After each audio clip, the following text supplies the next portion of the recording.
ओम श्री परमात्मने नमः। 5वां अध्याय। श्लोक पहला। अर्जुन बोले, हे कृष्ण, आप कर्मों का स्वरूप से त्याग करने की और फिर कर्म योग की प्रशंसा करते हैं। अतः इन दोनों साधनों में जो एक निश्चित रूप से कल्याणकारक हो उसको मेरे लिए कहिए। व्याख्या। चौथे अध्याय के अंत में भगवान ने अर्जुन को युद्ध के लिए खड़ा होने की आज्ञा दी थी, परंतु यहाँ अर्जुन के प्रश्न से पता लगता है कि उनके भीतर युद्ध करने अथवा ना करने की और विजय प्राप्त करने अथवा ना करने की अपेक्षा भी मेरा कल्याण कैसे हो, इसकी विशेष चिंता है। उनके अंतःकरण में युद्ध की तथा विजय प्राप्त करने की अपेक्षा भी कल्याण का अधिक महत्व है। अतः प्रस्तुत श्लोक से पहले भी अर्जुन 2 बार अपने कल्याण की बात पूछ चुके हैं। श्लोक दूसरा। श्री भगवान बोले, संन्यास, सांख्य योग और कर्म योग दोनों ही कल्याण करने वाले हैं, परंतु उन दोनों में भी कर्म संन्यास सांख्य योग से कर्म योग श्रेष्ठ है। व्याख्या। भगवान कहते हैं कि यद्यपि सांख्य योग और कर्म योग दोनों से ही मनुष्य का कल्याण हो जाता है, तथापि कर्म योग के अनुसार अपने कर्तव्य का पालन करना ही श्रेष्ठ है। कर्म योग सांख्य योग की अपेक्षा भी श्रेष्ठ तथा सुगम है। श्लोक तीसरा। हे महाबाहो, जो मनुष्य ना किसी से द्वेष करता है ना किसी की आकांक्षा करता है, वह कर्म योगी सदा सन्यासी समझने योग्य है, क्योंकि द्वंद्वों से रहित मनुष्य सुखपूर्वक संसार बंधन से मुक्त हो जाता है। व्याख्या। जिसने बाहर से संन्यास आश्रम ग्रहण कर लिया है वह वास्तव में सन्यासी नहीं है। सन्यासी वास्तव में वह है जिसने भीतर से राग द्वेष का त्याग कर दिया है। राग द्वेष के रहते मनुष्य संसार बंधन से मुक्त नहीं हो सकता, परंतु जिसने राग द्वेष का त्याग कर दिया है वह सुखपूर्वक संसार बंधन से मुक्त हो जाता है। जिसके भीतर राग द्वेष नहीं है वह कर्म योगी शास्त्र विहित संपूर्ण कर्मों का करते हुए सदा सन्यासी ही है। उसे अपने कल्याण के लिए बाहर से संन्यास आश्रम ग्रहण करने की आवश्यकता नहीं है। ज्ञान योग में अपने स्वरूप को जानने की मुख्यता रहने से ज्ञान योगी में उदासीनता रहती है, परंतु कर्म योगी में दूसरे के हित की मुख्यता रहती है। इसलिए अहम वृत्ति का त्याग कर्म योग में सुगम है, ज्ञान योग में नहीं। श्लोक 4। बेसमझ लोग सांख्य योग और कर्म योग को अलग अलग फल वाले कहते हैं, ना कि पंडित जन, क्योंकि इन दोनों में से एक साधन में भी अच्छी तरह से स्थित मनुष्य दोनों के फल परमात्मा को प्राप्त कर लेता है। व्याख्या। भगवान के मत में ज्ञान योग और कर्म योग दोनों ही लौकिक साधन हैं, दोनों का परिणाम भी एक ही है। दोनों ही साधनों की पूर्णता होने पर साधक संसार बंधन से मुक्त होकर आत्म साक्षात्कार कर लेता है। अतः दोनों ही मोक्ष प्राप्ति के स्वतंत्र साधन है। श्लोक 5वां। सांख्य योगियों के द्वारा जो तत्व प्राप्त किया जाता है कर्म योगियों के द्वारा भी वही प्राप्त किया जाता है। अतः जो मनुष्य सांख्य योग और कर्म योग को फल रूप में एक देखता है वही ठीक देखता है। व्याख्या। फल एक होने से ज्ञान योग और कर्म योग दोनों साधन समक्ष हैं। श्लोक 6वां। परंतु हे महाबाहो, कर्म योग के बिना सांख्य योग सिद्ध होना कठिन है। मननशील कर्म योगी शीघ्र ही ब्रह्म को प्राप्त हो जाता है। व्याख्या। कर्म योग में साधक सभी कर्म निष्काम भाव से केवल दूसरों के हित के लिए ही करता है, इसलिए उसका राग सुगमता पूर्वक मिट जाता है। कर्म योग के द्वारा अपना राग मिटाकर सांख्य योग का साधन करने से शीघ्र सिद्धि होती है। भगवान ने भी इसी कारण कर्म योगी के भाव को ज्ञान योग के अंतर्गत लिया है, अर्थात इस भाव को ज्ञान योगी के लिए भी अत्यंत आवश्यक बताया है। यदि ज्ञान योगी में ये भाव नहीं होगा तो उसमें ज्ञान का अभिमान अधिक होगा। श्लोक 7वां। जिसकी इंद्रियां अपने वश में है, जिसका अंतःकरण निर्मल है, जिसका शरीर अपने वश में है और संपूर्ण प्राणियों की आत्मा ही जिसकी आत्मा है, ऐसा कर्म योगी कर्म करते हुए भी लिप्त नहीं होता। व्याख्या। शरीर, इंद्रियां और अंतःकरण से संबंध विच्छेद हो जाने पर कर्म योगी को प्राणी मात्र के साथ अपनी एकता का अनुभव हो जाता है। एक देशीयता मिटने पर जब कर्म योगी में कर्तापन नहीं रहता, तब उसके द्वारा होने वाले सब कर्म अकर्म हो जाते हैं। श्लोक 8वां। श्लोक 9वां। तत्व को जानने वाले सांख्य योगी देखता हुआ, सुनता हुआ, छूता हुआ, सूंघता हुआ, खाता हुआ, चलता हुआ, ग्रहण करता हुआ, बोलता हुआ, मल मूत्र का त्याग करता हुआ, सोता हुआ, श्वास लेता हुआ तथा आँख खोलता हुआ और मूंदता हुआ भी संपूर्ण इंद्रियों के विषय में बरत रही हैं, ऐसा समझकर मैं स्वयं कुछ भी नहीं करता हूँ, ऐसा माने। व्याख्या। अपरा प्रकृति के अहम के साथ अपना संबंध जोड़ने के कारण अविवेकी मनुष्य को अपने को कर्ता मान लेता है, परंतु जब वह विवेक पूर्वक अहम से संबंध विच्छेद कर लेता है, तब उसे मैं कर्ता नहीं हूँ इस प्रकार अपने वास्तविक स्वरूप का अनुभव हो जाता है। हमारा वास्तविक स्वरूप चिन्मय सता मात्र है। उस स्वरूप में कर्तृत्व भोक्तृत्व न कभी था, न है, न होगा और न हो सकता है। अतः शरीर के द्वारा शास्त्र विहित क्रियाएं होते हुए भी साधक की दृष्टि अपने स्वरूप की ओर रहनी चाहिए, जो कर्तृत्व भोक्तृत्व से रहित है। श्लोक 10वां। जो भक्ति योगी संपूर्ण कर्मों को परमात्मा में अर्पण करके और आसक्ति का त्याग करके कर्म करता है, वह जल से कमल के पत्ते की तरह पाप से लिप्त नहीं होता। व्याख्या। कर्म योगी संपूर्ण कर्मों को संसार के अर्पण करता है, ज्ञान योगी प्रकृति के अर्पण करता है और भक्ति योगी भगवान के अर्पण करता है। तीनों का परिणाम एक ही होता है। तीनों योगों में अपने लिए कुछ ना करना आवश्यक है। श्लोक 11। कर्म योगी आसक्ति का त्याग करके केवल ममता रहित इंद्रियां, शरीर, मन और बुद्धि के द्वारा अंतःकरण की शुद्धि के लिए ही कर्म करते हैं। व्याख्या। ममता का सर्वथा नाश होना ही अंतःकरण की शुद्धि है। कर्म योगी साधक शरीर, इंद्रियां, मन, बुद्धि को अपना तथा अपने लिए ना मानते हुए प्रत्युत संसार का तथा संसार के लिए मानते हुए भी कर्म करते हैं। इस प्रकार कर्म करते करते जब ममता का सर्वथा अभाव हो जाता है, तब अंतःकरण पवित्र हो जाता है। पवित्र होने पर अंतःकरण से संबंध विच्छेद होकर स्वरूप में स्थित हो जाती है। श्लोक 12। कर्म योगी कर्म फल का त्याग करके नैष्ठिकी शांति को प्राप्त होता है, परंतु सकाम मनुष्य कामना के कारण फल में आसक्त होकर बंध जाता है। व्याख्या।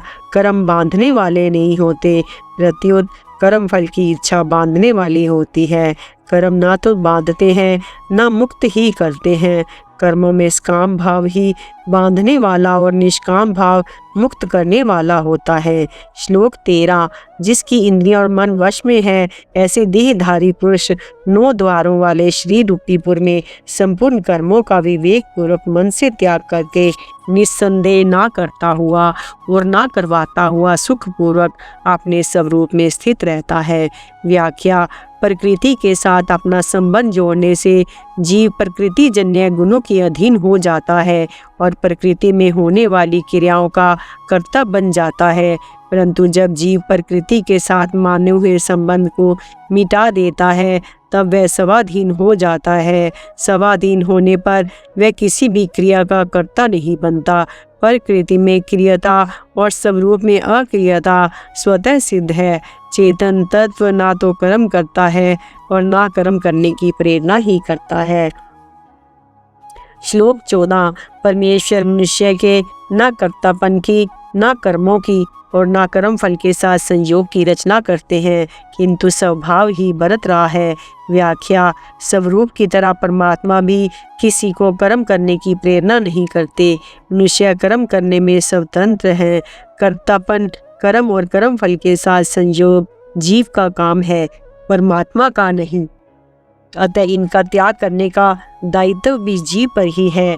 जीव ही अज्ञानवश प्रकृति के साथ संबंध जोड़कर कर्मों का कर्ता बनता है और कर्म फल के साथ संबंध जोड़कर सुखी दुखी होता है। श्लोक 15वां।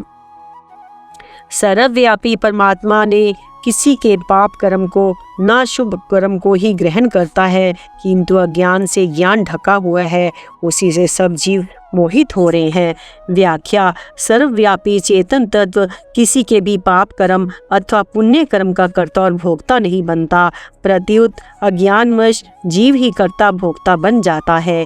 ज्ञान का कभी अभाव नहीं होता, अतः अज्ञान शब्द के ज्ञान अभाव का वाचक नहीं है, प्रत्युत अधूरे ज्ञान का वाचक है। बौद्धिक ज्ञान अधूरा ज्ञान है, अधूरे ज्ञान से ज्ञान का अभिमान उत्पन्न होता है, पूर्ण ज्ञान होने से अभिमान मिट जाता है। अतः बौद्धिक ज्ञान को महत्व देना बहुत बड़ा अज्ञान है। बौद्धिक ज्ञान को महत्व देने से वास्तविक ज्ञान की ओर दृष्टि नहीं जाती, यही अज्ञान के द्वारा ज्ञान को ढकना है। श्लोक 16।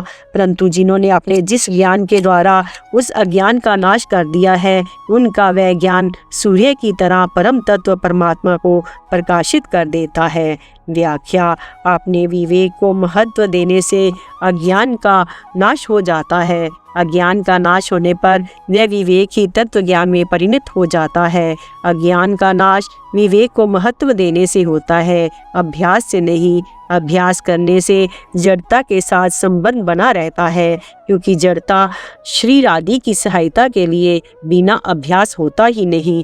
तत्व ज्ञान का अनुभव जड़ता के द्वारा नहीं होता, प्रत्युत जड़ता के त्याग से होता है। श्लोक 17वां। जिनका मन तदाकार हो रहा है, जिनकी बुद्धि तदाकार हो रही है, जिनकी स्थिति परमात्म तत्व में है, ऐसे परमात्म प्रायण साधक ज्ञान के द्वारा पाप रहित होकर अपुनरावृत्ति परम गति को प्राप्त होते हैं।